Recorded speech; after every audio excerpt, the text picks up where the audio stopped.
Shalom, selamat pagi Bapak Ibu, puji Tuhan. Kita masih diberi kesempatan bisa ada di tanggal 14 Juni 2020 hari ini dengan sehat. Saya percaya bahwa kita semua sehat. Saya percaya bahwa kita semua diberkati Tuhan. Hari ini mari kita buka Alkitab kita bersama-sama. Kita merenungkan firman Tuhan. Di dalam kitab Yeremia 8 ayat 4 sampai dengan 7. Kitab Yeremia 8 ayat 4 sampai dengan 7. Begini firman Tuhan. Engkau harus mengatakan kepada mereka, beginilah firman Tuhan. Apabila orang jatuh, masakan ia tidak bangun kembali. Apabila orang berpaling, masakan ia tidak kembali. Mengapakah bangsa ini berpaling terus menerus? Mereka berpegang pada tipu. Mereka menolak untuk kembali. Aku telah memperhatikan dan mendengarkan. Mereka tidak berkata dengan jujur. Tidak ada yang menyesal karena kejahatannya. Dengan mengatakan apakah yang telah kulakukan ini. Sambil berlari semua mereka berpaling. Seperti kuda yang mencemburkan diri ke dalam pertempuran. Bahkan burung-burung di udara mengetahui musimnya.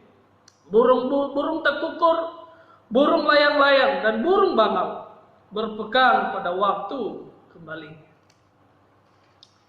Bapak Ibu yang terkasih dalam nama Tuhan Yesus Kristus, hari ini saya beri judul renungan kita adalah saatnya berbalik arah. Yang tadinya kita sedang menuju kepada arah yang tidak menyenangkan hati Tuhan, yang tadinya kita menuju kepada arah yang tidak benar-benar ada di hadapan Tuhan, ada di koridor Tuhan, maka saatnya kita akan berbalik arah, akan hidup di dalam koridor Tuhan, akan berjalan dengan pimpinan Tuhan. Di dalam ayat ini, saya memahami bahwa ini adalah satu suara Tuhan lewat Nabi Yeremia, bagaimana disampaikan kepada bangsa Israel yang sedang jauh dari jalan Allah, yang sedang jauh dari tuntunan Allah, yang sudah meninggalkan Allah, yang sudah jauh tersesat, yang sudah jauh mereka berjalan dengan bukan pimpinan Tuhan. Dan Allah ingin mengembalikan mereka untuk mereka berbalik arah, untuk kembali kepada pimpinan Tuhan, untuk kembali percaya kepada Tuhan nenek moyang mereka. Lewat Nabi Yeremia, Allah menyampaikan bagi mereka untuk mereka harus berbalik. Mereka sudah jauh daripada kehidupan yang benar di hadapan Allah.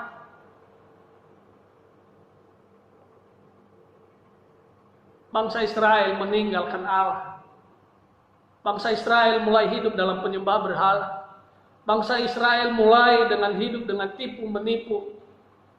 Perbuatan-perbuatan kotor. Tidak mengindahkan hukum Taurat Tuhan. Tetapi terus mereka hidup di situ, terus mereka berguling dengan kehidupan itu. Tetapi mereka tidak pernah sadar, mereka tidak pernah mengerti untuk ingin kembali kepada jalan Tuhan.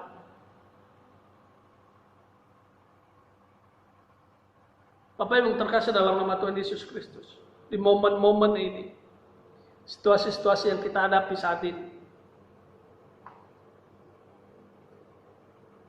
saya ambil bahwa ini adalah satu momen Tuhan izinkan untuk kita hadapi, untuk kita berbalik kepada Tuhan. Inisiatif bagaimana caranya supaya umat manusia berbalik kepada Tuhan.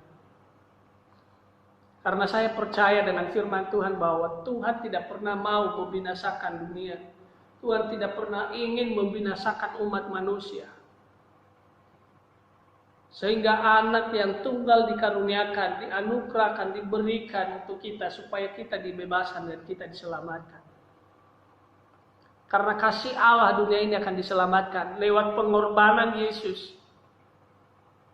Lewat salib Kristus, dunia ini dibebaskan dari kebinasaan.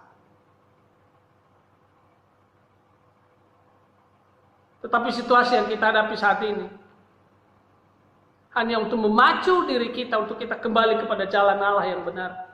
Bagaimana dengan dunia ketika seluruh dunia akan mulai berbalik arah menuju kepada Allah di mana ada Allah. Mulai berbalik arah menuju kepada tuntunan Allah, menuju kepada kebenaran Allah, melakukan perintah-perintah Tuhan, mengetahui tentang hukum Tuhan, mencintai hukum Tuhan, mengasihi hukum Tuhan, berjalan dengan pimpinan Tuhan. Saya percaya bahwa dunia akan dipulihkan, dunia akan diubahkan.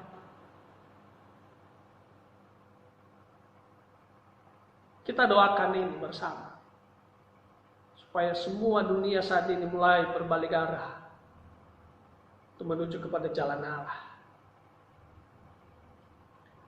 Dalam ayat ini hari ini aku bagikan bagi kita ada 3 hal cara untuk berbalik kepada Allah. Yang pertama adalah menyadari perbuatan dosa. Di dalam ayat 4 sampai dengan 5 di situ mengatakan, engkau harus mengatakan kepada mereka, beginilah firman Tuhan, apabila orang jatuh, masakan ia tidak bangun kembali? Apabila orang berpaling, masakan ia tidak kembali? Mengapakah bangsa ini berpaling dan berpaling terus menerus? Mereka tidak berpegang pada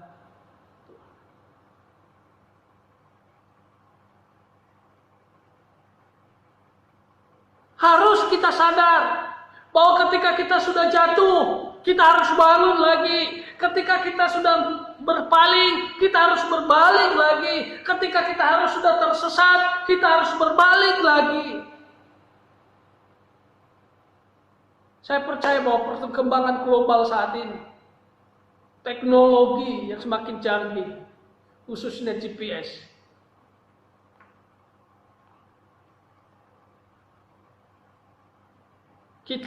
ketika kita sudah salah arah dan memberitahukan GPS, memberitahukan bahwa itu salah, bukan arah, dan kita disuruh putar balik.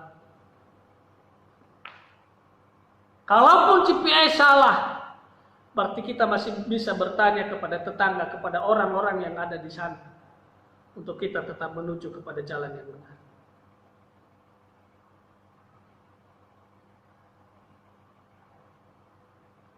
Ketika kita hilang, ketika kita ada di dalam satu keteledoran, kita harus sadar bahwa kita sudah salah. Kita harus sadar bahwa kita sudah jauh berlari di hadapan Allah, sudah meninggalkan Allah. Kita harus kembali dan berbalik dan mengatakan, Allahku ada di hadapanku. Tuhan mau kita berbalik. Tuhan mau kita tetap berpegang teguh. Sadari perbuatanmu. Harus sadar hidup ini. Tanpa Tuhan, hidup ini akan sia-sia. Dosa yang kita lakukan, yang kita kerjakan, yang kita perbuat, langkah kita yang tersesat, kita harus sadar dan kita meninggalkan dosa itu. Kita datang kepada Allah dan mengatakan, ampuni saya, dan kita akan tinggalkan. Tidak ada satupun Allah menyimpan segala perbuatan dosa kita. Karena Allah itu baik, bukan Allah pendendam. Saya ambil contoh bagi kita hari ini. Anak si bungsu, ketika dia pergi meminta harta warisannya, jatahnya dari orang tuanya. Semua harta orang tuanya yang menjadi bagiannya dia akan minta, dia akan pergi. Dihabiskan untuk berfoya-foya di luar sana, sampai habis. Melakukan perbuatan-perbuatan yang jahat di mata Tuhan, yang tidak menyenangkan hati Tuhan, yang benar-benar sampai habis keuangan itu. Ketika dia ada di dalam satu titik, dia sadar akan perbuatannya. Dia sadar akan hidupnya. Mulai mengingat betapa kayanya bapaknya, betapa kayanya bapaknya, orang tuanya, sehingga banyak hamba yang kerja di sana dan dia dilayani baik-baik di sana, dan dia hidup dengan kecukupan, dia hidup dengan kemegahan di sana. Mulai sadar bahwa perbuatannya sudah jauh dari yang tidak menyenangkan hati Tuhan, sudah jauh yang tidak baik dia melakukan kejahatan terhadap ayahnya dan juga terlebih kepada Tuhan. Dia sadar, mulai menyadari dirinya bahwa ketika dia jauh dari orang tuanya akan menderita. Ketika dia jauh dari bapaknya dia akan tersiksa. Ketika dia jauh dari kehidupan orang tuanya, dia akan meninggalkan foya-foyanya. Dia akan meninggalkan segala kemegahannya. Dan dia hidup dengan perbuatan-perbuatan yang keji di mata Tuhan. Ketika dia sadar dan dia berpikir dan berbalik arah, dia balik kepada Allah. Dia berbalik kepada bapaknya. Dia pulang dan berkata, saya sudah berdosa di hadapan Bapa dan di hadapan Ayah. Saya sudah berdosa di hadapan Tuhan dan di hadapan Bapa. Ampuni saya. Orang yang sadar dan orang yang mengambil keputusan untuk meninggalkan perbuatan dosa yang sudah dia sadari, itu akan mendapatkan pengampunan dari Allah. Kita diampuni. Tinggalkan perbuatan dosa. Dosa apapun yang mengikat hidup kita saat ini. Perbuatan demi perbuatan yang sedang mengikat hidup kita saat ini. Kita harus tinggalkan. Lupakan itu. Dan kau harus meraih apa yang menjadi rencana Tuhan dalam hidupmu. Tinggalkan perbuatan-perbuatan dosa yang tidak menyenangkan hati Tuhan. Yang terakhir adalah mengetahui hukum Tuhan. Di dalam ayat 7 firman Tuhan berkata begini, bahkan burung-burung ngerantau di udara mengetahui musimnya. Burung tekukur, burung layang-layang, dan burung bangau berpegang pada waktu kembalinya. Di dalam ayat 7 adalah menyatakan bahwa bangsa Israel mulai tidak mengerti hukum Tuhan, tidak mengetahui hukum Tuhan dalam hidup mereka. Di dalam ayat 8 lebih lagi mengatakan, bagaimanakah kamu berani berkata kami bijaksana dan kami mempunyai hukum Tuhan? Sesungguhnya pena palsu menyurat sudah membuat dia menjadi bohong.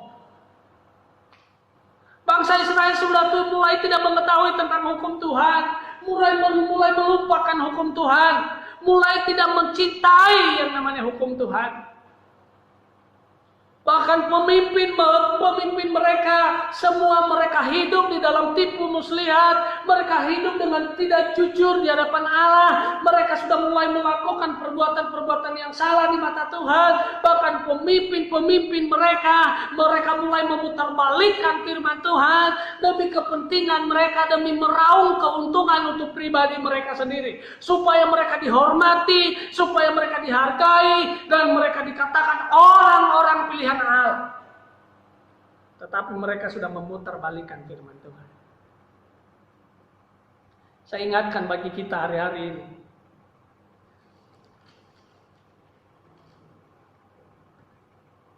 menjelang Tuhan Yesus datang yang kedua kali, banyak nabi-nabi palsu ada berkeliaran. Mulai banyak ajaran-ajaran palsu berkeliaran di sekeliling kita. Kita harus waspada. Ketika kita mengetahui hukum Tuhan, ketika kita mencintai hukum Tuhan, merenungkan hukum Tuhan, firman Tuhan siang dan malam, maka kita bisa membedakan mana yang benar, mana yang salah. Kita ada kepekaan daripada ajaran-ajaran palsu. Tetapi ketika kita tidak mengetahui hukum Tuhan, sudah meninggalkan hukum Tuhan, melupakan hukum Tuhan, firman Tuhan dalam hidup kita, ajaran-ajaran palsu akan masuk dalam hidup kita. Nabi-nabi palsu mulai masuk di dalam hidup kita. Untuk berbalik arah kepada Allah yang benar adalah mulai mencintai firman Tuhan, mulai mengetahui firman Tuhan, mulai merenungkan firman Tuhan siang dan malam, dan menjadikan firman Tuhan itu sebagai pedoman dalam hidupnya, menjadi penuntun dalam hidupnya untuk dia berjalan sesuai dengan apa yang menjadi isi firman Tuhan, yang Tuhan katakan adalah isi hati Tuhan di dalam hidupnya, dan dia akan berjalan dengan baik. Dia tidak melupakan hukum Tuhan. Dia mencintai hukum Tuhan. Tidak lagi seperti bangsa Israel. Mereka melupakan hukum Tuhan. Mereka tidak mengetahui hukum Tuhan bahwa jangan ada Allah lain di hadapanku. Jangan lagi ada yang serupa yang kau sembah selain aku. Dan lain sebagainya. Tetapi bangsa Israel tidak peduli dengan itu. Mereka memulai membuat patung untuk mereka sembah. Untuk menjadikan Tuhan atas hidup mereka.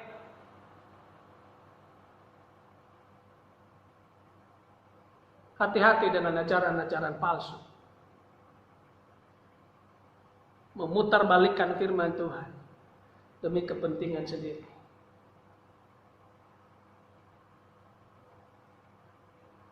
Saya percaya bahwa kita benar-benar mengetahui firman Tuhan.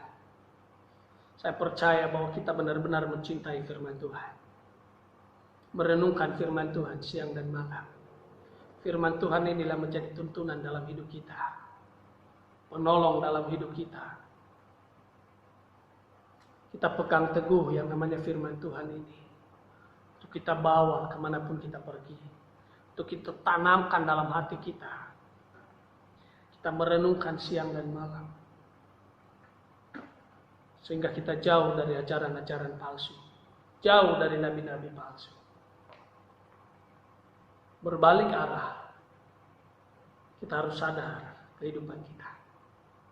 Sadar akan perbuatan-perbuatan Tuhan yang ajaib dalam hidup kita. Sadar akan keajaiban-keajaiban Tuhan yang Tuhan kerjakan dalam hidup kita. Sadar betapa indahnya bersama dengan Tuhan. Sadar betapa baiknya kita, betapa hidup menyenangkannya kita. Ketika kita ada di masa-masa bersama dengan Tuhan. Dan ketika kita sadar, kita mulai sudah meninggalkan Tuhan selama ini, kita sudah berbalik ke arah, maka hari ini kau mengambil keputusan kembali, kau sadar, betul-betul sadar, dan kau kembali, kau mengizinkan dirimu, dan kau mengingat tentang kebaikan Tuhan, hal-hal yang Tuhan izinkan sudah kau alami, yang sudah Tuhan tuntun kau selama ini, sampai ada hari ini, karena anugerah Tuhan. Dan kau tinggalkan perbuatan-perbuatan dosamu. Kau tinggalkan kesalahan demi kesalahanmu. Kau datang kepada Tuhan dengan minta ampun. Dengan satu perjanjian bahwa tidak akan kembali lagi kepada perbuatan dosa. Saya tidak menceburkan hidup saya lagi di dalam pertempuran dosa. Tetapi saya mau hidup dipimpin oleh Tuhan. Saya mau hidup dituntun oleh Tuhan. Lewat hukum Tuhan. Lewat firman Tuhan. Saya menjadi orang yang ikut berjalan di dalam jalannya Tuhan. Mau hidup di dalamnya Tuhan. Jangan kau melupakan Tuhan. Mari, Bapak Ibu yang terkasih dalam nama Tuhan Yesus Kristus. Biarlah hari-hari kita dipenuhi dengan sukacita yang luar biasa dari Tuhan. Biarlah hari-hari kita, kan kita mulai sadar akan perbuatan-perbuatan kita. Menghayati firman Tuhan, merenungkan firman Tuhan siang dan malam dalam hidup kita. Berjalan sesuai dengan tuntunan dan pertolongan Tuhan. Berbalik arah. Kita tinggalkan perbuatan-perbuatan lama kita. Tinggalkan dosa-dosa kita. Dan kita akan menuju kepada Allah. Masa situasi yang sulit ini saya sudah katakan dari awal. Bahwa ini adalah kita jadikan sebagai satu alat. Untuk kita meloncat lebih lagi. Untuk memotivasi iman kita lebih lagi. Menyempurnakan iman percaya kita lebih lagi. Karena kita berharap bahwa ada mukjizat Tuhan terjadi. Kita berharap ada keajaiban Tuhan terjadi. Dalam situasi ini, kau doakan bangsa ini, doakan dunia ini. Untuk kembali berbalik arah untuk menyembah Tuhan, memuliakan Tuhan. Maka keajaiban Tuhan akan datang dan dipulihkan oleh dunia ini. Dan kau diubahkan menjadi pemenang di dalam segala persoalan hidupmu.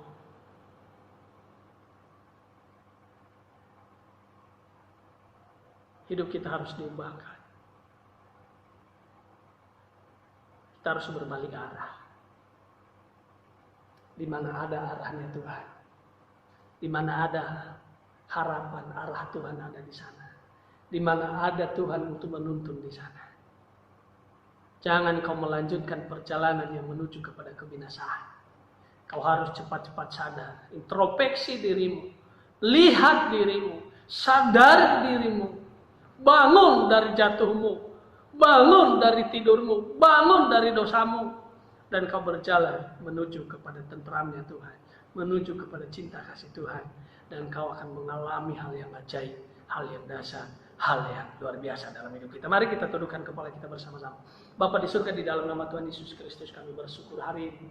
Kami boleh merenungkan firman Tuhan, kami boleh mendengarkan suara Tuhan bagi hidup kami. Kiranya kau tegur kami, nasihatin kami, untuk kami terus menyadari kehidupan kami, bahwa kau Allah yang ajaib, kau Allah yang dahsyat. Tanpa kau dalam hidup kami tidak berguna, hidup kami tidak berdaya. Tetapi ketika kau ada, ketika kau memberkati, kau campur tangan, kau hidup di dalam kami, maka keajaiban Tuhan akan terjadi. Kau ubahkan kami, kau pulihkan kami. Terima kasih Bapa di surga, berkati seluruh jemaat Tuhan yang ada di rumah, di dalam ibadah mereka kau hadir, dalam pimpinan Roh Kudus akan menyertai, akan turun atas mereka, dan hamba percaya bahwa kesehatan, kekuatan terus mengalir atas hidup mereka, mencukupi segala kebutuhan mereka di masa-masa sulit ini. Ada Tuhan yang selalu bersama dengan mereka. Terima kasih Bapa di surga, selama seminggu ke depan ini kami percaya keajaiban Tuhan terjadi. Kami boleh melihat mujizat Tuhan terjadi. Kami boleh menyaksikan dengan mata kepala kami bahwa ada kedahsyatan Tuhan sedang melawat bangsa Indonesia, memulihkan bangsa Indonesia, dan mengubahkan kehidupan kami. Biarlah berkat damai sejahtera daripada Allah Bapa yang menciptakan langit dan bumi, dan persekutuan yang manis daripada Yesus Kristus akan menyertai kehidupan kami. Penghiburan daripada Roh Kudus akan bersama dengan kami dari saat ini sampai selama-lamanya. Tuhan akan menyertai kami semua, dan kami dipilih untuk kemuliaan Allah di dalam nama Tuhan Yesus Kristus. Haleluya. Amin.